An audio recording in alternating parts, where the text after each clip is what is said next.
चलिए तो आज हम शुरू करते हैं भारतीय इतिहास के सबसे महत्वपूर्ण टॉपिक को।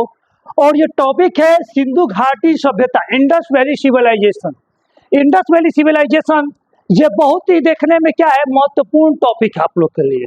जटिल भी है क्योंकि इससे बहुत सारे प्रश्न बनते हैं और बहुत सारे प्रश्न इसके फंसते भी हैं। ठीक है, तो चलते हैं, बात करते हैं दुनिया की सबसे पुरानी सभ्यता के बारे में। इंडस वैली सिविलाइजेशन यानी सिंधु घाटी सभ्यता, जिसे हम लोग हड़प्पा सभ्यता भी बोलते हैं। हड़प्पा सभ्यता को हम लोग सिंधु घाटी सभ्यता क्यों बोलते हैं, तो इसके बारे में बता देते हैं। ये दोनों नाम एक ही सभ्यता के लिए। ठीक है, पाकिस्तान जो अभी हम लोग का पहले अभी जो पाकिस्तान है, जब वो हिंदुस्तान में था, है ना, तो उस क्षेत्र में, सिंधु क्षेत्र में जब रेल की पटरियों को बिछाने के लिए, है ना, खुदाई चालू हुई तो नीचे से ईंट निकलना शुरू हुआ। तो लोगों को लगा कि हो सकता है कोई पुराना खंडहर हो, और लोग ईंट उठा उठा के रेलवे में लगाने लगे, कुछ लोग घर बनाने लगे, कुछ कुछ करने लगे, बड़े पैमाने पर ईंट निकला वहां से। लेकिन बाद में शक हुआ कि भाई यहाँ से ईंट आखिर निकल क्यों रहा है, क्या कारण है इतना सारा ईंट है यहाँ पे। तो बाद में जब इसका खोज हुआ तो देखा गया कि नीचे, जमीन के नीचे पूरी की पूरी शहर बसा हुआ है, पूरी की पूरी एक सभ्यता की निशानी है। और जब इसके बारे में पता किया गया कि ये सभ्यता कितनी पुरानी है, तो लोगों का क्या हुआ कि दिमाग हिल गया, ये तो बहुत पुरानी सभ्यता है। समझ में आया? तो चलिए उसी सबसे पुरानी सभ्यता के बारे में बात करेंगे, जिसका नाम है हड़प्पा सभ्यता यानी सिंधु घाटी सभ्यता। हड़प्पा इसलिए बोले क्योंकि हड़प्पा नामक जगह पर सबसे पहले इसकी खुदाई हुई थी।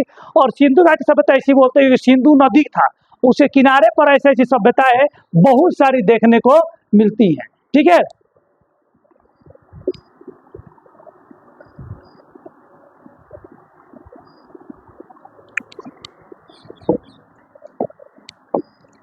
सिंधु घाटी सभ्यता के बारे में अगर बात करते हैं कार्बन डेटिंग विधि के द्वारा, इसकी आयु के बारे में अगर ज्ञात करने के लिए बोलते हैं, तो इसकी आयु जो है हम लोग की, ये 2400 BC से लेकर 1700 BC बिफोर क्राइस्ट, ईसा के जन्म से 2400 साल पहले से लेकर के 1700 साल पहले तक, ये करीब करीब आपको 600 से 700 वर्ष ये सिविलाइजेशन रहा। और इतना जबरदस्त सिविलाइजेशन था कि इस पूरे सिविलाइजेशन को खोजा गया, कहीं पर युद्ध के प्रमाण नहीं मिलते हैं। ये कितना बड़ा ये है, कोई युद्ध का प्रमाण यहाँ पर देखने को इस सभ्यता में हम लोग को नहीं मिलता है। और इसके बारे में चलते हम लोग को बहुत सारा क्वेश्चन बनेगा एग्जाम में। हमको लगता है कि इस चैप्टर से मिनिमम 100 क्वेश्चन बनने वाले हैं आपके लिए, मिनिमम 100, सिर्फ एक चैप्टर से। चलिए तो शुरू करते हैं। तो सिंधु घाटी सभ्यता की खोज सबसे पहले किसने किया था, तो दयाराम साहनी ने किया था। एक क्वेश्चन आपका बन गया यहाँ पे, ठीक है, ये तो रटने वाला है। सिंधु घाटी को आद्य ऐतिहासिक अथवा कांस्य युग में रखा जाता है। पूछता है कि सिंधु घाटी सभ्यता कैसी सभ्यता थी? आद्य ऐतिहासिक थी, प्रो ऐतिहासिक नहीं थी, आद्य ऐतिहासिक थी, क्योंकि इसकी लिपियां हैं, इसके मुहरे हैं, लेकिन हम इसको आज तक पढ़ नहीं पाए हैं, हम आज तक इसको पढ़ नहीं पाए हैं। तो इसको क्या बोलते हैं? आद्य ऐतिहासिक में बोलते हैं। और चूंकि कांस्य का प्रयोग होता था इस समय में, लोहा से लोग इस समय परिचित नहीं थे। कथन में देता है बहुत बार कि इसमें से कौन सा कथन सही है, देते क्या कथन गलती करने के लिए कि सिंधु घाटी के लोग लोहा से परिचित थे। तो सिंधु घाटी के लोग लोहा से परिचित है नहीं थे। आ रहा समझ में? आगे बढ़ते हैं। इस सभ्यता के मुख्य निवासी द्रविड़ एवं भूमध्य सागरीय थे। कौन थे हम लोग के? द्रविड़ थे और भूमध्य सागरीय लोग थे इस सभ्यता के निवासी। और ये हम लोग को कितना क्वेश्चन बना, यहाँ पर बना 2 और ये बना हम लोग का 3 और ये बना हम लोग का 4 क्वेश्चन अभी तक हम लोग का इससे बना हम लोग का। याद हो गया? चारों समझ में आ गया। सबसे पहले हड़प्पा स्थल की खोज हुई थी, इसलिए हड़प्पा सभ्यता की संज्ञा इसको दी गई थी। क्योंकि हड़प्पा के बाद और भी सिंधु घाटी की सभ्यताएं की खोज होती है, जैसे कि धोलावीरा, मोहनजोदाड़ो, बनमाली, बहुत सारा था। ठीक है, और भी बहुत सारी सभ्यताएं। तो इस सिंधु घाटी की सभ्यता के आगे पीछे बहुत सारी सभ्यताएं हमको देखने को मिलती है ना। तो ये सभ्यताएं जो देखने को मिलती है, तो सबसे पहले हम लोग का हड़प्पा सभ्यता खोजा गया था। इसलिए सिंधु घाटी सभ्यता के आसपास होने के बावजूद भी हम लोग सिंधु घाटी का ही नाम लेते हैं मेन, है ना। ओवरऑल इसका नाम क्या हम लोग का? सिंधु घाटी सभ्यता, हड़प्पा सभ्यता, दोनों एक ही है। ज्ञातव्य है कि सभ्यता का विस्तार सिंधु घाटी के होने के कारण इस सभ्यता को सिंधु घाटी सभ्यता कहते हैं। समझ में आ गया? चलिए, सिंधु सभ्यता के लिए साधारणतः 3 नामों का प्रयोग किया गया है। आप लोग 2 नाम पढ़े हैं, लेकिन हम तीसरा नाम भी आपको बताते हैं। यूट्यूब पे कहीं पर लुसेंट में और भी बहुत सारी पुस्तकें हैं जो अच्छी पुस्तकें हैं, आप वहाँ पर मैक्सिमम 2 नाम पढ़े हैं। हम तीसरा नाम बता रहे हैं क्योंकि एग्जाम में कुछ ना कुछ नया करते जा रहा है। तो पहला तो बोलते हड़प्पा सभ्यता, सिंधु घाटी सभ्यता सब लोग जानते हैं, लेकिन सिंधु घाटी सभ्यता क्या बोलते हैं? सिंधु सरस्वती सभ्यता भी बोलते हैं कि सिंधु घाटी सभ्यता का विस्तार न केवल सिंधु नदी के क्षेत्र में मिलता है, जबकि सरस्वती नदी जो था जो कि विलुप्त हो चुकी है, उस क्षेत्र में भी सिंधु घाटी सभ्यता का अवशेष हम लोग को देखने को मिलते हैं। इसलिए सिंधु सरस्वती सभ्यता भी इसको पूछते हैं। तो ये क्वेश्चन नंबर हम लोग का 5 हो गया। सिंधु घाटी सभ्यता का सभी नाम आपको बता दिए, ठीक है। अब एग्जाम में घबराने के लिए आपको सिंधु यमुना या सिंधु गंगा सभ्यता दे देगा, नहीं, इसको सिंधु सरस्वती सभ्यता ही बोलते हैं और यहीं तक स्टॉप हो जाता है। ये गंगा के क्षेत्रों में इसको नहीं गिना जाता भी। ये बात है कि ठीक है, गंगा के क्षेत्रों में भी इसका हम लोग मिलता है, पुरातत्विक अवशेष मिलते हैं, ये बात अलग है, लेकिन नाम बस 3 ही है, ठीक है। आगे बढ़े। सिंधु घाटी सभ्यता का अगर विस्तार देखते हैं तो उसका पूरा पश्चिम उत्तर दक्षिण में अगर हम इसका विस्तार देखते हैं सिंधु घाटी सभ्यता का, तो इसका विस्तार कैसे है दोस्त? देखिए, ऊपर में होता है हम लोग उत्तर, नीचे में हम लोग का होता है दक्षिण। ऊपर में है मांडा कश्मीर, मांडा कश्मीर। दक्षिण में यह है दायमाबाद महाराष्ट्र तक सिंधु घाटी सभ्यता का अवशेष मिलेगा। महाराष्ट्र से ज्यादा नीचे केरल में जाओगे तो सिंधु घाटी सभ्यता का अवशेष आपको देखने को नहीं मिलेंगे। उसके बाद है हम लोग का सुतकांडोर, सुतकांगेडोर, ये पाकिस्तान में है आपको। और उसके बाद है उत्तर प्रदेश में आलमगीरपुर है, आपको यहीं तक मिलता है, ठीक है। सिंधु घाटी सभ्यता का विस्तार इतने हैं, तो उत्तर हो गया, दक्षिण हो गया, ये हो गया आपका पूरब, और ये हो गया हम लोग का पश्चिम। आगे समझ में आपको सिंधु घाटी सभ्यता का विस्तार इस तरह होता है। तो 5 क्वेश्चन पहले बना था, चारों का नाम याद कर लो, 9 क्वेश्चन अभी तक बन गया हम लोग का। आगे बढ़े। समझ में आ रहा आप लोग बढ़िया से कि सिंधु घाटी भारत के किन किन क्षेत्रों तक फैलती है। तो आप इसको असम उसम में देखने के लिए ना ही मिलेगा, बिहार के क्षेत्र में देखने के लिए खास नहीं मिलेगा। 1-2 चीजें कोई मिला है तो मिला, वो बात अलग है, लेकिन नहीं मिलता है, समझ में ना। यहीं तक इसका मेन विस्तार रहेगा। महाराष्ट्र के नीचे केरल रोड में जाओगे, सिंधु घाटी सभ्यता का विस्तार देखने को आपको खास नहीं मिलेगा। सर्वप्रथम हड़प्पा सभ्यता की खोज किसने और कब की थी? तो दयाराम साहनी के क्वेश्चन पहले भी आता है, इसको जोड़ेंगे नहीं। 1922 में मोहनजोदड़ो की खोज एवं उत्खनन किसने किया था? तो इसके क्या था? राखल दास बनर्जी। मोहनजोदड़ो की खोज किसने किया था? तो राखल दास बनर्जी। यह नाम बहुत बार पूछता है। सिंधु घाटी सभ्यता की खोज किसने की? तो हम लोग का दयाराम साहनी और मोहनजोदड़ो की राखल दास बनर्जी। सब सभ्यता का नाम पूछा, कौन कौन खोज करता है, जैसे कि कालीबंगा खोज करता कौन है ना, लोथल का कौन है ना, मेहरगढ़ का कौन है, तो सबका आपको खोज करता है। इसमें पूछता है आपको किसके नेतृत्व में दयाराम साहनी और राखल दास बनर्जी ने हड़प्पा एवं मोहनजोदड़ो की खोज की थी? ये जो जॉन मार्शल थे। तो क्वेश्चन 11 को बन गया हम लोग का, 10 ये था हम लोग का। तो जॉन मार्शल जो अंग्रेज था, क्योंकि भारत क्या था उस समय 1922 में भारत गुलाम था, तो अंग्रेज के अंडर में ही काम करेगा। तो जॉन मार्शल के अंडर में ही लोग क्या करते हैं, इसकी खोज करते और खुदाई करते हैं। समझ में आया ना। मोहनजोदड़ो और हम लोग का किसका? हड़प्पा सभ्यता। ये दोनों एक तरह से नगर था।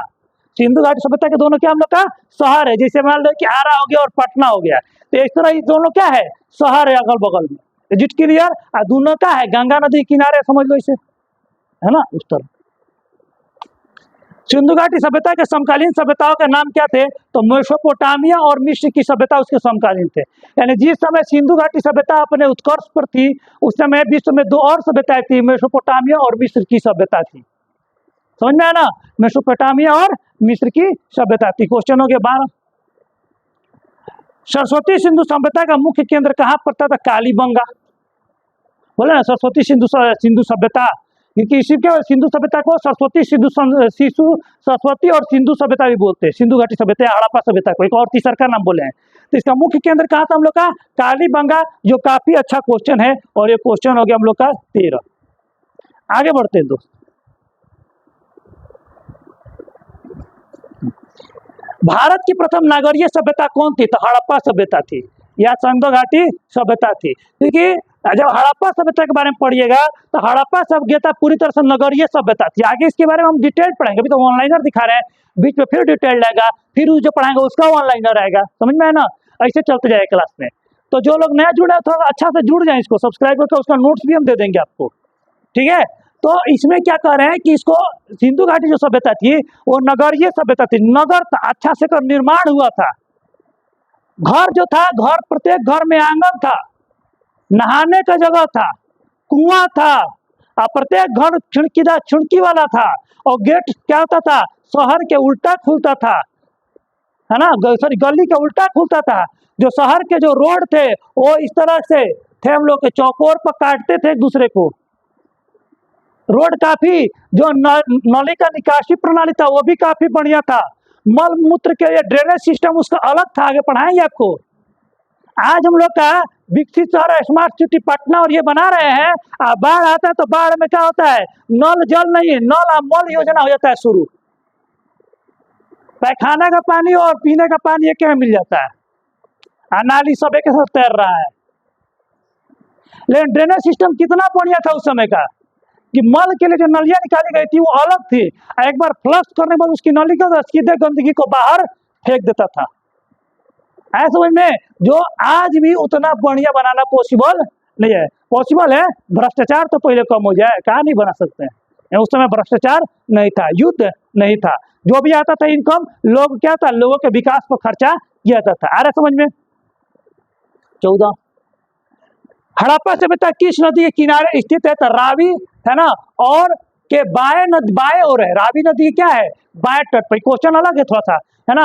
हड़प्पा सभ्यता किस नदी किनारे, तो ढेर लोग सिंधु घाटी सभ्यता मानेंगे, सिंधु नदी किनारे। लेकिन अगर सिंधु नदी ना देखे, बोल दे कि रावी नदी के दाहिने की बाएं, तो रावी नदी के बाएं ओर है। आगे समझ में, रावी नदी के बाएं ओर है। कांस का प्रथम प्रयोग किस सभ्यता के लोगों ने किया, तो सिंधु घाटी सभ्यता के लोगों ने किया। मैंने पहले ही बताया था कि सिंधु घाटी सभ्यता पूरी तरह से कांस युगीन सभ्यता थी। लोह का यहाँ पर कोई भी उपयोग देखने को नहीं मिलता, चांदी उंदी का उपयोग देखने को मिलता है, और चांदी लोग क्या होता है विदेशों से मंगाते थे, समझ में ना, मिस्र उत्तर से लोग मंगाते थे। हड़प्पा सभ्यता उत्खनन करने वाला प्रथम पुरातत्वविद कौन था, जिसने इसके महत्व को नहीं समझा। ये बहुत अच्छा क्वेश्चन है कि हड़प्पा सभ्यता का खोज करने वाला पहला पुरातत्वविद कौन था जिसने इसके महत्व को नहीं समझा है। तो वो थे हमारे कौन, हमारे अलेक्जेंडर कनिंघम थे। यूपीपीसीएस 2006 का क्वेश्चन है, साधारण क्वेश्चन नहीं है कि अपने समूह उठाकर दे दिए हम, सब कहीं ना कहीं प्रीवियस ईयर क्वेश्चन है आपको डाले हुए। तो ये क्वेश्चन कितना का, 14, 15, 16 और ये हम लोग का 17 क्वेश्चन हो गया। तो अलेक्जेंडर कनिंघम इसको खोदते हैं, लेकिन इसका महत्व को नहीं समझ पाएगा। तो होगा कोई पुराना शहर, कोई दिक्कत ना है, और आराम से कर ईंटा पर ईंटा बजवा देते हैं। इनको ही नहीं समझ में आता कितना पुराना सभ्यता है, और दुनिया की सबसे बड़ी पुरानी सभ्यता है। इनको हाथ में लगने के बावजूद भी इसका क्या करते हैं, महत्व को ही नहीं पहचान पाते हैं। कौन, Alexander Cunningham. Is it clear, कोई डाउट, कहानी समझ में आ रहा है पुणे से आपको। अब एक बात देखिए, किस पुरातत्वविद को भारतीय पुरातत्व का जनक कहते हैं, तो अलेक्जेंडर कनिंघम को ही। अलेक्जेंडर कनिंघम भले इसका महत्व को नहीं समझे, लेकिन भारतीय पुरातत्व के क्षेत्र में इन्होंने बहुत सारा काम किया था। खोजा भले थे इनके समय में, इसका उत्खनन भले शुरू हुआ था कुछ जगहों पे, बहुत पुरातत्विक चीजों को खोज किया था, इनके सामने केस भी आया था, लेकिन इसके महत्व को नहीं समझ पाए कितना पुराना है हड़प्पा सभ्यता। ठीक है, तो इनको भारतीय पुरातत्व का जनक कहते हैं। बहुत अच्छा क्वेश्चन है, 18 नंबर क्वेश्चन बन गया हम लोग का, कि किसे कहते हैं, तो अलेक्जेंडर कनिंघम को कहते हैं। आगे समझ में चलते हैं। भारतीय पुरातत्व सर्वेक्षण विभाग के प्रथम डायरेक्टर कौन थे, अलेक्जेंडर कनिंघम। भाई पहला डायरेक्टर भी था, और पहला बार भारत में क्या पुरातत्विक सर्वेक्षण शुरू हुआ। पुरातत्विक सर्वेक्षण किसे कहते हैं, जमीन के अंदर से खोद के निकालते हैं कि भाई पुराना कौन चीज है, पुराना सभ्यता है, सिक्का है, घर है, क्या है। तो ये लोग क्या करता है, मूर्ति निकालते हैं लोग, ये पुरातत्व विभाग ही तो करता है। पुराने अवशेषों का, पुरानी संस्कृति क्या करते हैं, अन्वेषण करते हैं, खोज करते हैं। मैं तो पहला डायरेक्टर कौन बने थे हम लोग का, कनिंघम महोदय बोले थे, इसलिए कनिंघम महोदय क्या बोलते हैं, भारतीय पुरातत्व का जनक कहते हैं। और इस तरह अभी तक 19 क्वेश्चन हम लोगों ने देखा। आगे बढ़े। और भारतीय पुरातत्व सर्वेक्षण का जब स्थापना हुआ था, तो किसके समय पर स्थापना हुआ था, तो उस समय वायसराय, उस समय हम लोग का कौन थे, वायसराय कौन थे। तो उस समय भाई ये क्वेश्चन बहुत बार एग्जाम में पूछा गया है कि उस समय वायसराय कौन थे, तो लॉर्ड कर्जन। कनिंघम क्या थे, भारतीय पुरातत्व विभाग के जनक थे। समझ में है ना, जो विभाग मंत्री ओकर जनक थे, लेकिन केकरा से, मोदी जी को समझ लो कि मोदी जी के समय ही क्या बना, भारत में बहुत सारा रोड बना, है ना। तो भारत में मान लो कि 10 लेन सड़क का जनक कौन है, एग्जाम्पल बताते हैं, तो नितिन गडकरी। केकरा समय पर हुआ था, तो नरेंद्र मोदी के समय पर हुआ था, समझ में है ना, है। चलिए, एक नवीनतम साक्ष्य सभ्यता, सिंधु घाटी सभ्यता की खोज की घोषणा सर्वप्रथम किसने किया था, तो जॉन मार्शल ने किया था। एक नया सभ्यता मिला है। और देखिए, सिंधु घाटी सभ्यता से एक क्वेश्चन आपको आता है, ये 20 ये 21, सिंधु घाटी सभ्यता से क्वेश्चन आता है कि यह सिंधु घाटी सभ्यता के समय पर सिक्कों का प्रचलन था, तब बोले कि नहीं, सिंधु घाटी सभ्यता के समय सिक्कों का कोई प्रचलन हम लोग का नहीं था। सिंधु घाटी सभ्यता के समय मुहरों का प्रचलन था, लेकिन सिक्कों का कोई प्रचलन नहीं था। मुहर एक लाइक टोकन काम करता था शहर में आने और जाने के लिए और बहुत सारे कार्यों के लिए, समझ में, लेकिन कहीं भी सिक्का का प्रचलन नहीं देखने को मिलता। उस समय बार्टर सिस्टम था, यानी कि लोग वस्तु बदल के दूसरा वस्तु लेते थे। आगे समझ में, तो पूछता है कि सिंधु घाटी सभ्यता के समय मोहर कैसा था, गोल था या चौकोर था या त्रिभुजाकार था। तो सिंधु घाटी सभ्यता के समय जो मोहर थे कैसे थे हम लोग के, चौकोर थे। कैसे थे, वर्गाकार होते थे। आगे समझते हैं, एक और क्वेश्चन पूछता है, ये सिंधु घाटी सभ्यता का अधिकतर शहर किस तरह का है, तो तिकोना है। कैसा हम लोग का है, तिकोना, इस तरह का डिजाइन किया गया है। नीचे में गरीब लोग रहेंगे, ऊपर में क्या होता था, अमीर लोग रहते थे। आगे आपको पढ़ाएंगे हम, अभी बहुत सारा कहानी इसमें बाकी है। तो क्वेश्चन नंबर 22 समझ में आ रहा है आप लोग को, बढ़िया टॉपिक को आगे बढ़ते हैं। टेंडर वासियों को किस धातु का ज्ञान नहीं था, तो लोहे का ज्ञान नहीं था। बार बार बता, अभी तक 4-5 बार बता दिए हैं कि लोहे का ज्ञान इनको नहीं था। और सिंधु घाटी सभ्यता किस आकार, सिंधु घाटी सभ्यता किस आकार में फैली थी, तो देखिए त्रिभुजाकार, आ गया ना, ट्रायंगल शेप में था। एग्जाम में देखा तो बहुत लोग की गलती करके आएंगे कि रट के तो गए हैं, अब बड़का बड़का चीज रट लिया, छोटा छोटा चीज पर मार कर जाएगा। त्रिभुज रटने में कठिनाई नहीं है, त्रिभुज रटने में कठिनाई नहीं है। बात यह कि पढ़वे नहीं क्यों टॉपिक हम, बात यह कि जिस किताब से पढ़े वो स्वतः ही किताब थी। आ रहा समझ में, ये ऊपर ऊपर ही रह जाएगा आपको। सिंधु घाटी सभ्यता तो कैसा सभ्यता था हम लोग का, तो त्रिभुजाकार सभ्यता था। आगे बढ़े हम, अब सिंधु घाटी सभ्यता के प्रमुख स्थलों के बारे में हम लोग देखते हैं हम लोग, ठीक है।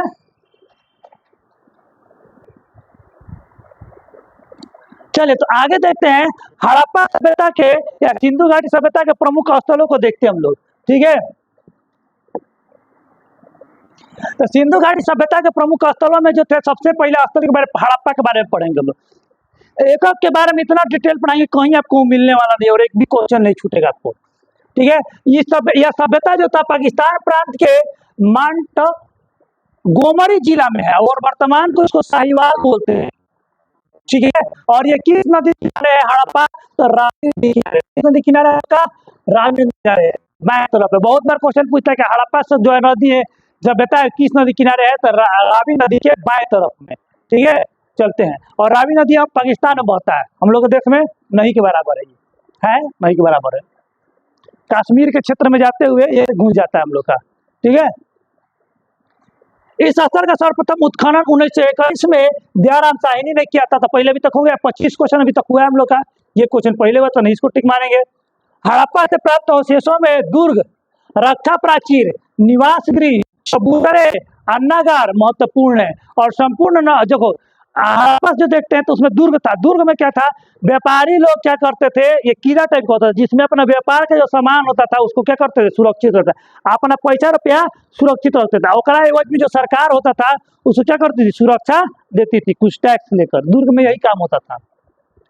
रक्षा प्राचीर माने कि जो क्या होता है उसको वॉच टावर टाइप का था। ये कोई बाहर से आया, कोई रक्षा किया तो उसमें क्या था, बड़ा बड़ा टावर टाइप का बना था, दीवार टाइप का बना होता था, ठीक है। जिसमें ऊपर से लोग खड़ा होकर देखते थे कि कोई है कि नहीं। बहुत ऊंचा बनाया जाता है। वो बहुत ऊंचा बनाने से वो फायदा क्या होता था कि दूर तक का लोग हमको दिख जाएगा। रक्षा प्राचीर में चबूतरे, अन्नागार, और अन्नागार जो मूल मेनली जो होता थे हड़प्पा सभ्यता के जो अन्नागार जो आपको नहीं बताया जाता है, ये मेनली होते थे नदी के किनारे। कहा होता था हम लोग के नदी के किनारे ये बनाए जाते थे। प्रत्येक घर में अन्नागार को देखने को मिलेगा, ठीक है, क्योंकि खेती अधिकतर क्या होती थी, नदी के किनारे ही होती थी। संपूर्ण नगर, ठीक है, तो अभी तक 26 क्वेश्चन देखे। संपूर्ण नगर दो भागों में विभाजित, दो जिलों में विभाजित था। पूर्वी टीले को नगर एवं पश्चिमी टीले को दुर्ग कहते थे। अब देखो दुर्ग में क्या होता था, पश्चिमी टीले दुर्ग जो होता था, दुर्ग में क्या होता था कि हमेशा जो अमीर लोग हैं, संभ्रांत लोग हैं, ऊंचे वर्ग के लोग हैं, वो लोग दुर्ग में रहते थे, और किसान हो गया, कारीगर हो गया, मजदूर हो गया, वो नीचे नगर में रहते थे। समझना, दो टीले होते थे। सिंधु घाटी सभ्यता की सर्वाधिक अभिलेख युक्त में मुहरे हड़प्पा से ही प्राप्त होती हैं। कहाँ से मिलती है हम लोग के? हड़प्पा। लेकिन जबकि सर्वाधिक संख्या में मुहरे, ठीक है, लेख अभिलेख युक्त, अभिलेख माने कि लिखा हुआ मुहर कहाँ मिलेगा सबसे बेसी? तो हड़प्पा में। खाली मुहर, सिंपल मुहर में बात करें, बिना लिखा हुआ भी, ऐसे भी ओवरऑल, तो कहाँ पे? मोहनजोदाड़ो में। दोनों में सेटल क्वेश्चन है। लिखा हुआ मुहर मिलेगा सबसे ज्यादा, तो कहाँ पे? हड़प्पा में। लिखल बिन लिखल दोनों सब मिला के सबसे बेसी कहाँ मिलेगा? मोहनजोदाड़ो में। मोहनजोदाड़ो में क्या है? सिंधु घाटी सभ्यता का एक प्रमुख स्थल है, जिसके बारे में आगे हम लोग पढ़ेंगे। चलिए शुरू करते हैं मोहनजोदाड़ो के बारे में। मोहनजोदाड़ो का अर्थ है मुर्दों का टीला। मुर्दों का टीला आपको ये बड़ी जगह पर मिल जाएगा। मुर्दों का टीला, एक क्वेश्चन बताते हैं, बताइए कि मुर्दों का नगर किसे कहते हैं? मुर्दों का नगर इसे नहीं कहते हैं। हम आगे देखते हैं, मुर्दों का टीला है, ना कि मुर्दों का नगर है मोहनजोदाड़ो। एक अर्थ होता है मोहनजोदाड़ो का मतलब मुर्दों का टीला। यह स्थान पाकिस्तान के सिंध प्रांत के लारकाना जिले में सिंधु नदी किनारे है। तो मोहनजोदाड़ो किस नदी किनारे हम लोग का? सिंधु नदी के। आपको देखिएगा एक मूवी भी आया था ऋतिक रोशन का, मोहनजोदाड़ो, उसमें देखिए सिंधु नदी के बारे में वहाँ पर वर्णन किया जाता है। तो सिंधु नदी के बारे में अगर मोहनजोदाड़ो मूवी देखिए तो हड़प्पा सभ्यता को समझने में काफी आपको हेल्प मिलेगा, उसमें बहुत कुछ हेल्प मिलेगा, है ना। मूवी होने के बावजूद भी आपको 50-60% जरूर आपका सही दिखाया गया उसमें। इस सभ्यता कुछ 1922 ईस्वी में राखल दास बनर्जी ने किया था। किसने किया था हम लोग का? राखल दास बनर्जी। मोहनजोदाड़ो की खोज राखल दास बनर्जी ने किया था। तो जेकर जेकर जौन जौन खोज करता वगैरह का देख लेना है। अभी तक मिला था 25, तो 26 और यहाँ हो गया 27। क्षेत्रफल की दृष्टि से मोहनजोदाड़ो हड़प्पा सभ्यता का सबसे बड़ा नियोजित एवं प्रसिद्ध नगर है। हड़प्पा सभ्यता या सिंधु घाटी सभ्यता का सबसे बड़का अगर नगर कोई पूछे कौन था हम लोग का, तो मोहनजोदाड़ो। क्वेश्चन नंबर 28, बृहद स्नानागार मोहनजोदाड़ो का सबसे महत्वपूर्ण स्मारक है ना। मोहनजोदाड़ो में जाइएगा, अगर मोहनजोदाड़ो का जब उत्खनन तो देखा गया कि वहाँ पर बृहद स्नानागार है। ये बहुत ज्यादा सोचेगा, बृहद स्नानागार जो एक तरह से तालाब की तरह था। ये और सोचे कि भैया बहुत ज्यादा क्या गहरा था, तो बोले कि नहीं, ये बहुत ज्यादा गहरा नहीं था, हाथ छिछला था, आदमी नहा सके उतना था। और इसका संबंध हम लोग बहुत जगह पर ये पढ़ने को मिलता है, बहुत सारे पुस्तकों में, कि बृहद स्नानागार के जो संबंध था वो पवित्रता से और धर्म से था, ठीक है। और इसमें पानी कहाँ से आता था, अगर पूछिएगा, अगर कोई पूछ दे कि बृहद स्नानागार में पानी कहाँ से आता था, नदी से आता था, कहाँ से आता था, तो इसमें कुआं से पानी डाला जाता था, इसमें निकाल के बाल्टी से, ठीक है। और इसका प्रयोग मेनली क्या किया जाता था? पूजा पाठ और अन्य शुभ कार्यों के लिए इसका प्रयोग हम लोग उस समय लोग करते थे, ठीक है। मोहनजोदाड़ो या हड़प्पा सभ्यता में कोई भी मंदिरों का अवशेष नहीं मिला, जो आगे भी हम लोग पढ़ेंगे, वो बात अलग है। लेकिन मोहनजोदाड़ो और हड़प्पा सभ्यता में देवी देवताओं का चित्रण और धार्मिक मान्यताओं के बारे में पढ़ने को मिलता है, देखने को मिलता है। इस बात को कोई नकार नहीं सकता। आज हम लोग पढ़ेंगे कि भगवान शिव यानी पशुपति के बारे में भी वर्णन किया जा रहा है। आ रहा समझ में? तो मोहनजोदाड़ो में देख रहे हैं कि ये सबसे बड़ा स्नानागार था, और स्नानागार का प्रयोग क्या हो गया, आप समझ में आ गया। स्नानागार में नहाने वाले जो स्नानागार, तो में पानी कहाँ से आता था? तो में पानी आता था हम लोग का कहाँ से? कुआं से, ठीक है। बृहद स्नानागार को मार्शल ने तत्कालीन विश्व के एक आश्चर्यजनक निर्माण कहा है, क्योंकि इस स्नानागार के अगर बारे में बात अगर डिटेल्ड किया जाए, जैसे कि मैंने पढ़ा है, स्नानागार के चारों तरफ छोटे छोटे बहुत सारे कमरे बने हुए थे। यानी दिखलाता है कि लोग क्या करते हैं कि नहा के इस स्नानागार में जाकर कमरा चेंज करते होंगे, ठीक है। तो सोचो कितना डिजाइन से इसको बनाया गया है, और प्लेन है, नीचे से एकदम बराबर है, सीढ़ियां बनी है दो तरफ से इसमें, और चारों तरफ से ऊपर उठने के बाद छोटे छोटे रूम बने, लोग कपड़ा बदलने के लिए रूम था। अंग्रेजों और यूरोपियों की तरह नहीं था हम लोग का सभ्यता। हम लोग की सभ्यता जो था वो हड़प्पा सभ्यता या सिंधु घाटी सभ्यता काफी डिसिप्लिन था। अंग्रेज का सभ्यता पर तो लोग तो ऐसा था कि उन लोग का लैट्रिन भी सामूहिक रूप से होता था। एक बड़का रूम है, उसमें 20 गो सीट लागल है, सामूहिक रूप से हग रहा है सब, ठीक है। एक जगह पानी रखल है, सामूहिक रूप से धो रहा है सब, कोई पर्दा नहीं कहीं भी, है ना। और ऊपर से एगो पाइप लगल होता था, नीचे में आता था, और मल नीचे एकत्रित हो जाता था। कोई बेचारा गरीब, कोई नीचे तबका का आदमी उठा के फिर उसको फेंकाता था। यही नियम था अंग्रेजों के पास। हमारी तरफ ड्रेनेज सिस्टम बढ़िया नहीं था, है ना।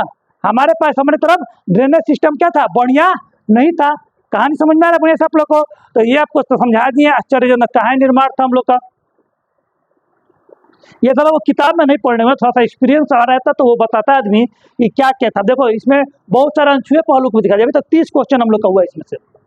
सिंधु घाटी सभ्यता किस प्रदेश के प्रत्येक मकान में कुएं बने हुए हैं, तो एकमात्र मोहनजोदाड़ो है जिसमें प्रत्येक मकान में कुएं है। ये बहुत अच्छा क्वेश्चन है। VVI ये क्वेश्चन आपको अभी तक देखने को नहीं मिला होगा, ये NCERT से क्वेश्चन को उठाया गया है। ये क्वेश्चन आपको देखने को नहीं मिलेगा, और पूछ दिया था तो अच्छे अच्छे लोग फंस जाएंगे कि सिंधु घाटी सभ्यता के किस स्थान से प्रत्येक घर में कुएं मिले हुए हैं, तो मात्र और मात्र मोहनजोदाड़ो। यानी कहने में बाकी लोगों में साझा कुआं होगा या सामूहिक कुआं होगा। बाकी घरों में और बाकी सभ्यताओं में जो घर होते हैं वहां पर साझा कुआं होगा, या फिर क्या होगा हम लोग का सामूहिक कुआं होगा। आ रहा समझ बढ़िया से कहानी। चांदी का प्राचीनतम साक्ष्य कहाँ से प्राप्त होते हैं, तो मोहनजोदाड़ो से। अब चलते हैं मोहनजोदाड़ो के बाद बाबू, चलते हैं अगला हम लोग का चूंदड़ो। किसके बारे में बात करते हैं हम लोग, नाम है और चूंदड़ो। और चूंदड़ो पाकिस्तान के सिंध प्रांत में, ये भी मोहनजोदाड़ो और चूंदड़ो कहाँ है, सिंधु नदी किनारे है। तो अभी तक हम लोग 30, 31 और 32 क्वेश्चन अभी तक हो चुका हम लोग का, है ना। ये 33वां क्वेश्चन है हम लोग का। और मोहनजोदाड़ो से 125 किलोमीटर की दूरी पर है कौन, तो चूंदड़ो। ऐसा समझे। अब चूंदड़ो के बारे में पढ़ते हैं तो चूंदड़ो के बारे में सबसे पहले तो मिलेगा कि भाई कौन नदी किनारे है चूंदड़ो। चूंदड़ो के बारे में तो पहले मिलेगा चूंदड़ो कौन नदी किनारे है। दूसरा सबसे इंपॉर्टेंट चीज है कि चूंदड़ो जो है इसका खोज किसने किया था, मजूमदार ने किया था 1931 में। याद रखना, चुहाड़, मजनू चुहाड़, मजनू चुहाड़। जगह शादी में आता है सब मजनुआ सब आता है, सब लड़का एकदम पियर पैंट, लाल कुर्ता, ब्लू जैकेट, आ ओकरा नीचे बतक नियन जूता पहन के चुहाड़ की तरह मजनुआ सब ऐसे छटपटाता है। कौन बढ़िया बिया। रात में बेचारा चलते जगह रहता है शायद हमारो बेड़ा पार हो जाए। और ऊपर से लड़की सब देख के हंस रही होती है कि देखो इस ससुरा मोहनजोदाड़ो ने ये चूंदड़ो का चुहाड़ की तरह दिख रहा है। चूंदड़ो का चुहाड़ दिख रहा है मजनुआ, रात में गरियाती है, रात में देख देख के गरियाती है सब, और उसको आनंद होता है का यह हमारे सौंदर्य पे क्या है, औरतें मोहित है। मोहित तो कुछ नहीं होती है, गदावत रह कल वो ना करेगी। अगर वही लड़की कल सुबह में थोड़ा सामने आ जाएगी मुंह धोके तू ना पहचान पाएगी दीदी यही थी। ठीक है। तो आज तक मेरा भी रिकॉर्ड रहा है, कोई शादी हमारे तक जग करे पहले जाते हैं शादी, अगर कभी गए भी हो तो बहुत साल हो गए, बारात गए किसी का जाते तो पहला काम होता है कि भैया नाश्ता करो, दूसरा काम खाना खाओ, और तीसरा काम जगह तो सूते कहाँ है, बस, है ना। ठीक है, आगे बढ़ते हैं। यहाँ से मनका बनाने के कारखाने था, ठीक है, भट्टी के साथ प्राप्त है। भाई चुहाड़ है, मजनू है, तो मजनू माला पहनबे करेगा। मजनू क्या पहनेगा, माला पहनबे करेगा। तो मनका का माला कौन पहनेगा हम लोग का, मजनू। मनका समझा ना, मोती मनका उस बोलते हैं। महिला के प्रसाधन संबंधी सामग्री भी यहाँ से मिलता है। भाई मजनू है तो रखबे करेगा, चूंदड़ो मजनू, चुहाड़ मजनू। लिपस्टिक मिलता है, बताओ वो गाड़ी के बुढ़िया सब लिपस्टिक मारती थी, चूंदड़ो, है ना, वो गाड़ी फैशन था। काजल मिलता है कहाँ पे, तो चूंदड़ो से मिलता है। हाँ, पाउडर मिलता है, और स्याही दवा ये सब क्या होता है हम लोग को देखने को मिलता है। समझ में है ना। यानी सौंदर्य प्रसाधन संबंधित सामग्री अगर कहीं से ज्यादा देखने को मिलती है तो चूंदड़ों से। मनका का माला हो गया, लिपस्टिक हो गया, काजल हो गया, पाउडर हो गया, सब चूंदड़ों से मिलता है। और चूंदड़ों वाला कभी बुलाओगे नहीं, मजनू चुहाड़, चुहाड़ क्या करेगा, फैशन करबे करेगा, माला पहन के जाएगा, है ना।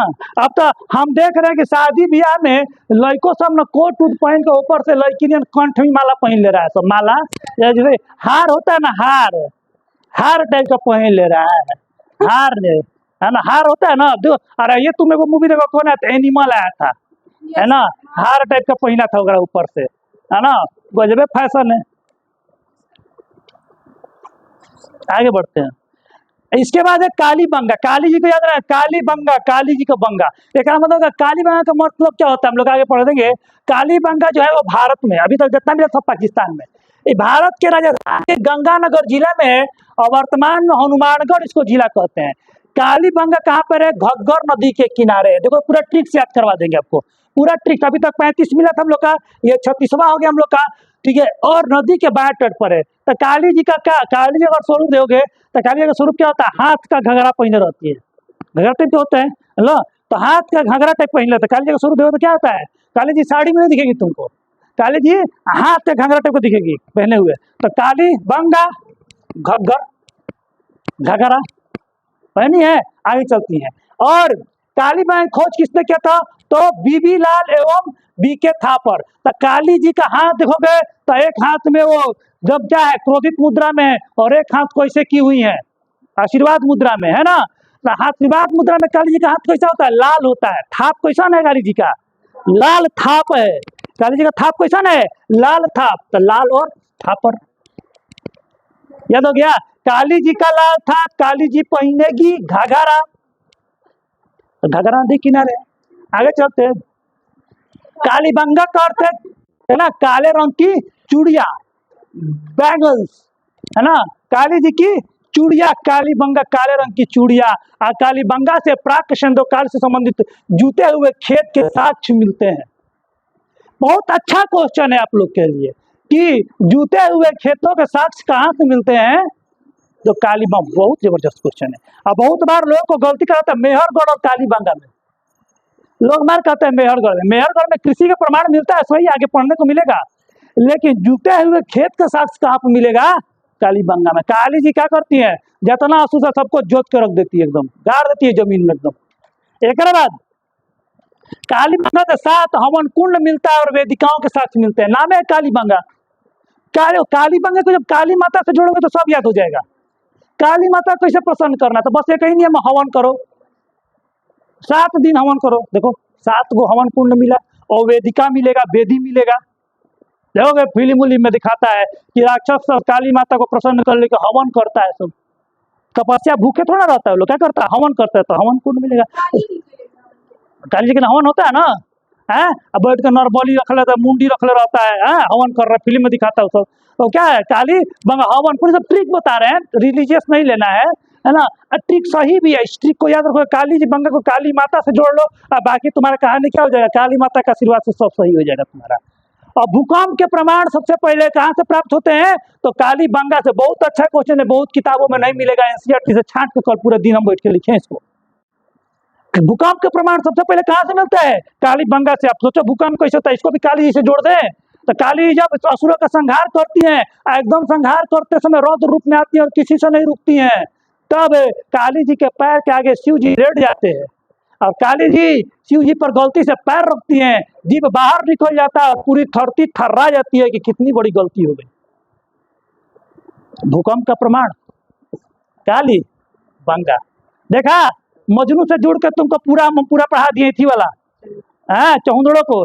काली से जोड़कर पूरा काली बंगा तुमको पढ़ा दिए, पूरा का पूरा कहानी एकदम काली जी पे एक चीज एकदम सेट आ गया। हो गया ना याद? अब भरे बोल के कल क्या करना है, एक बार अगर वीडियो देख के एक बार रिवीजन कर देना, पीडीएफ से याद हो जाएगा लिख के, है ना। काली बंगा नहीं याद हुआ? काली बंगा भी अच्छा है। अब लोथल, लोथल है ना, लोथल गुजरात में है। लोथल लोथल लोथल देखो याद कैसे, लोथल याद करवाते कैसे। लोथल कहाँ पे है? गुजरात में। अब गुजरात में तो भारत का सबसे बड़ा तटीय राज्य कौन सा हम लोग का? गुजरात है। सबसे बड़ा तटीय राज्य, ज्योग्राफी में पढ़ते हो कि सबसे बड़ा तटीय राज्य कौन सा है भारत का? गुजरात है। ठीक है, अब देखा करा में अहमदाबाद के सागरमल नामक ग्राम के निकट ये है ना भोगवा साबरमती नदी के संगम पर मिलता है। अभी तक 36 या 37 क्वेश्चन हुए होंगे, ये 38वां क्वेश्चन हो गया हम लोग का। ठीक है, और इसकी खोज किसने किया था? SR राव ने किया था। लोथल SR राव ने किया था। इसे लघु हड़प्पा या लघु मोहनजोदड़ो कहते हैं। बहुत VVI क्वेश्चन है, बहुत जबरदस्त क्वेश्चन है ये। 40 क्वेश्चन अभी तक हो गया हम लोग का, है ना। लघु हड़प्पा या लघु मोहनजोदड़ो कहा कहते हैं, नहीं मिलेगा आपको बड़े बड़े किताब में। क्वेश्चन अब संकट तैयार करेगा कि लघु मोहनजोदड़ो लघु हड़प्पा किसे कहते हैं? तो लोथल कहते हैं। कहा है भाई कि लोहा मोहनजोदड़ो की जो मेन विशेषता थी व्यापार थी, सबसे बड़ा नगर था वो, और व्यापारिक नगर सबसे बड़का था वो, समझ में सबसे में सोचता थे सबसे। लोथल से गोदीवाड़ा डाक यार्ड के साथ मिलते हैं, डाक यार्ड गोदीवाड़ा उसे कहते हैं जहाँ पर जहाज जाके लगता है, लोथल। पानी में हम लोग चलेंगे, चलेंगे तो बोल रहे थे कहीं पानी पानी पानी पानी सगरे दिख रहा है समुद्र में, जैसे जगह दिखा आदमी को तट दिखा तो लोग क्या बोले, लो थल दिख गया, लो थल दिख गया, थल मने जगह जहाँ पर नाव को लगा सके। तो एक मात्र गोदीवाड़ा वाला जगह कौन सा है हम लोग का, समुद्री मात्र से जो कि बंदरगाह वाला जगह कौन सा है, तो लोथल है। आगे समझ में, लोथल दिख गया। विश्व की प्राचीनतम तात मोदिगा, ठीक है, नात जो है मोदिगाड़ा है, ठीक है, और प्राचीनतम जो हम लोग का है जो क्या बोलते हैं, डार्क यार्ड बोलो इसको, ठीक है, नात बोलो या फिर इसको बोलो बंदरगाह बोलो, कुछ भी बोलो, ये दुनिया का सबसे प्राचीनतम बंदरगाह के बारे में अगर बात की कहाँ पर है विश्व में, तो दुनिया का सबसे प्राचीनतम बंदरगाह कहाँ पर हम लोग का, लोथल में है। कोई दिक्कत आ रहा समझ में सब कुछ, कोई क्वेश्चन है बेटा, कोई क्वेश्चन पीछे से आयुष, आगे बढ़े, चलिए तो बोर्ड पर ध्यान दीजिए, आगे बढ़े, पीडीएफ भेज देंगे, लिख लीजिएगा अब, धौलावीरा लोथल, बस एक ही चीज याद रखना था, लोथल थल आ गया, यानी कि बंदरगाह, गोदीवाड़ा, डाक यार्ड, यानी कि यहाँ पर हाँ। अब यहाँ पर ये क्वेश्चन हम जो पूछे थे आगे मिलेगा धौलावीरा में, धौलावीरा का सब मतलब क्या है, बहुत आप लोग बस एक ही पढ़े हैं, क्या पढ़े हैं, एगो कालीबंगा पढ़े और खूब पढ़े, मोहनजोदड़ो बहुत लोग पढ़े हैं, एक बहुत लोग पढ़े हैं दुए को का नाम मोहनजोदड़ो का अर्थ है ना, मुर्दों का टीला ये ना पढ़े हो, या कालीबंगा का अर्थ कहीं कहीं काली चूड़िया दे देती है, लेकिन हर जो हम नोट तैयार किए हैं, बात काफी मेहनत से तैयार किए हैं। धौलावीरा का अर्थ क्या होता है, अगर एग्जाम में पूछा क्वेश्चन के क्वेश्चन पूछे जो नहीं पूछा गया है ना, धौलावीरा का मतलब होता है धौल यानी सफेद, और वीरा का मतलब कुआं, है ना, सफेद कुआं के बारे में बात किया गया है धौलावीरा में, ठीक है। गुजरात के कच्छ जिले में धौलावीरा स्थान है, जिसकी खोज किया था किसने, हम लोग का जोशी ने किया था, है ना। कौन जोशी है भाई, तो जेपी जोशी, है ना। धोला जेकरा में जोश रहेगा वही ना कपड़ा धोएगा बढ़िया से, धौलावीरा कुआं में जाए कपड़ा को धोएगा, जोश से एकदम धोएगा, धोते धोते उसे क्या कर देगा, सफेद कर देगा ठीक है। अभी तक जितना हड़प्पा का नगर के बारे में बात किया, सबके सब बोले शुरू में कि त्रिकोणाकार है, बोले है ना, त्रिभुजाकार है, ये मात्र एक नगर है जो कि आयताकार है और 4 भागों में बटा हुआ है। बहुत अच्छा क्वेश्चन है, तो 3 भागों में बटा हुआ है, सॉरी, और बाकी सभी नगर 2 भागों में बटे हुए थे। और जो धौलावीरा है एक ऐसा मात्र नगर है जो कि को भाग में बटा, हम लोग का 3 भागों में बटा और चौकोर है, बाकी सब 2 भागों में बटल था। आगे समझ में, कोई दिक्कत, ये भी क्वेश्चन क्या आपके लिए काफी नया है और काफी आपके लोग के लिए VVI है। क्वेश्चन नंबर 41 सही हो गया, 42 सही हो गया, 43 सही हो गया, 43 सही हो गया, हम लोग का 44, है ना। हड़प्पा सभ्यता कौन सा, तो 3 नगरों से विभाजित है, तो वही धौलावीरा 3 भाग में कर नगर विभाजित है, बाकी सब 2 भाग में है ना। और हड़प्पा सभ्यता के किस स्तर से स्थापत्य के प्राचीनतम साक्ष्य मिले, तो धौलावीरा से मिला, ठीक है। आगे बढ़े, तो ये क्या है हम लोग का, धौलावीरा से हम लोग को शैलयुक्त स्थापत्य माने कि शैलकृत, शैल माने कृत, स्थापत्य माने क्या होता है कि शैल माने होता है कि पत्थरों से कृत, पत्थरों से बनाए हुए, स्थापत्य के प्रमाण कहाँ से मिलते हैं, तो हम लोग के धौलावीरा से मिलते हैं। तो 44, 45 हो गया, हम लोग को 46। आगे बढ़े, धौलावीरा में और क्वेश्चन है, राखीगढ़ी, राखीगढ़ी में जिंद के निकट घग्गर नदी किनारे है राखीगढ़ी भी, और वो एक कौन पड़ता है, कालीबंगा, कालीबंगा और राखीगढ़ी दोनों औरतों का नाम दिख रहा है ना, ये दोनों कहाँ है, घग्गर नदी के किनारे है। काली जी और यहाँ पर राखी दोनों क्या मानती है, बहने हैं, घग्गर नदी किनारे। घग्गर को सरस्वती नदी बोलते हैं, और इसी खोज के तो सूरज भान सिंह ने किया था, किसी के हम लोग का सूरज भान सिंह ने। भारत में थी सबसे बड़ा सिंधु या हड़प्पा सभ्यता का स्थल कौन, हम लोग का राखीगढ़ी है। बहुत बार इससे क्वेश्चन पूछता आपको, नहीं डेट नहीं याद करना है, डेट कहीं भी इसका कंफर्म नहीं है। शुरुआत के जो बोले 24 से 1600, बहुत सारे किताब में 2400 से 1700 दिया है, कहीं 2500 से 1800 दिया है, अलग अलग किताब में आंसर भी अलग अलग दिया है। तो सिंधु घाटी सभ्यता से जुड़ा हुआ कोई डेट याद करने के चक्कर में मत पढ़ना, समझ में है ना। यहाँ पर डेट कोई फिक्स बहुत अनुमान लगाया गया है, कार्बन डेटिंग विधि में जितना कार्बन की मात्रा कम होगी वो चीज उतना ही पुराना हो जाता है। इसी पर का प्रयोग किया जाता है, समझ में आना। कौन जाना वो मशीन कितना सही है, ये तो नहीं जानता। मिट्टी से बने हल का साक्ष्य कहाँ से प्राप्त है, तो बनमाली से। कहाँ से मिला हम लोग का, बनमाली से मिला है। और बालाकोट नामक स्थल, अभी तक हो गया हम लोग का 46। बालाकोट नामक हड़प्पा स्थल कहाँ पे है, तो बलूचिस्तान में। कहाँ पर हम लोग का है, बलूचिस्तान में, ठीक है। मनुष्य के साथ साथ कहाँ पर पालतू कुत्ते को भी दफना दिया गया था, दफनाते हम लोग तो हम लोग, तो रोपड़ में, ठीक है। अब कुछ क्वेश्चन देख रहे हैं हम लोग, ठीक है। तो हो गया हम लोग का 47, 48। स्वतंत्रता प्राप्ति के पश्चात संस्कृति के सर्वाधिक स्तर गुजरात में खोजे गए। ये भी बहुत अच्छा क्वेश्चन है। स्वतंत्रता के पहले तो हम लोग को पाकिस्तान मिला है, लेकिन कौन सबसे ज्यादा स्तर किस राज्य में मिले हैं, तो हम लोग कहाँ मिले हैं, तो हम लोग के गुजरात में मिले हैं। लोथल एवं सुत्तकोटड़ा सिंधु नदी सभ्यता के बंदरगाह थे। दूगो था, एगो लोथल भी था, हम लोग कौन, हम लोग का सुत्तकोटड़ा भी था।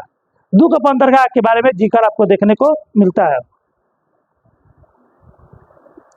ठीक है। लेखक की, हाँ, लेखन कला की उत्पत्ति प्रणाली विकसित सबसे पहले सभ्यता थी वो सुमेरियन सभ्यता थी, जो लिखने की स्थिति को समझाता है कि कैसे लिखना है, क्या लिखना है। सिंधु घाटी सभ्यता में मुख्य फसल कौन था, ये बार बार पूछा हम लोग का। इसमें मुख्य फसल था गेहूं और जौ, ठीक है। सिंधु घाटी मिठास के लिए किसका प्रयोग करते थे, तो शहद का प्रयोग करते थे। किसका प्रयोग करते थे, शहद का प्रयोग करते थे हम लोग। अभी तक हम लोग का जो 55 क्वेश्चन मिल चुका है। और अब देखो, उस समय चीनी नाम का कोई चीज नहीं था। शुरुआत में भारत में जो क्या था, बहुत दूर देर तक भारत में क्या था, अभी आज तक, आज से 200-300 साल पहले तक भी भारत में लोग क्या करते थे, मिठास के लिए शहद का प्रयोग करते थे, जिसके कारण लोगों में शुगर उगर ये बीमारी देखने को नहीं मिलता था। आगे समझ में, चीनी वाला और चाय वाला कोनो रोग नाम का चीज है भारत में, ये सब अंग्रेज देके गया है। जानते हो कैसे जियो किया, फ्री में खूब भंडारा कराया 1-2 साल, और उसके बाद मांगा कर दे। उसी तरह अंग्रेज किया, फ्री में खूब चाय पिया भारत के लोगों को, फ्री में चाय पिया, खूब रोक रोक के चाय पिया, लोग का आदत लग गया, खरीदो चाय, खरीदो। आया समझ में। तो जब भी कोई चीज फ्री में मिले ना, याद रखना उसका कीमत बहुत बड़ा चुकाना पड़ता है। और तौल की इकाई जो भारत, उसमें क्या थी, संभवतः 16 के अनुपात में। कैसा भी है ये, कितना तो कितना विकसित था कि 16 के अनुपात में तौल की इकाई थी हम लोग की, ठीक है। और 16 की इकाई में थी, यानी 1:16 आना ऐसा चलता था। उसी तरह और चलते 2-3 क्वेश्चन हम लोग का। आग में पकी हुई मिट्टी को क्या कहता था, टोरा कोटा कहा जाता था हम लोग का, टोरा कोटा का, आग में पकी हुई मिट्टी को। और पर्दा प्रथम वेश्यावृत्ति, ठीक है, ये दोनों हम लोग को हड़प्पा सभ्यता में देखने को मिलता है। क्योंकि हड़प्पा सभ्यता में आगे हम लोग पढ़ेंगे कि काफी मातृसत्तात्मक थी, महिलाओं को काफी आदर था, लेकिन साथ ही साथ इस बात को नहीं जुटलाया जा सकता है इस समय, है ना, पर्दा प्रथा और घूंघट प्रथा जिसको बोल सकते हैं, या वेश्यावृत्ति, ये सब क्या था, उस समय प्रचलित था। अगले हम क्लास में हम लोग पढ़ेंगे, ये देखिए हड़प्पा सभ्यता छोटा टॉपिक नहीं है, काफी बड़ा टॉपिक है, बहुत सारे प्रश्न बनेंगे। अभी तक हमने 60+ क्वेश्चन इसमें बनाया, और ये भी क्लास क्वेश्चन खत्म होने वाला नहीं है। कल हम लोग पढ़ेंगे, डिटेल्ड पढ़ेंगे, और उसमें पढ़ेंगे नगर निर्माण, नगर नियोजन योजना, कि हड़प्पा सभ्यता के नगर कैसे थी, इसकी सभ्यता कैसी थी, क्या संस्कृति थी, है ना। एक एक चीज के बारे में हम लोग इसे पढ़ेंगे, खेल कूद कैसा था, हर एक चीज के बारे में कल पूछेंगे। और उसके बाद आपको कराएंगे 20 से 30 क्वेश्चन जो प्रीवियस ईयर के थे, एक्स्ट्रा आपको करवा देंगे। और इस तरह आपका 100+ क्वेश्चन करते हुए हड़प्पा सभ्यता समाप्त हो जाएगा। धन्यवाद।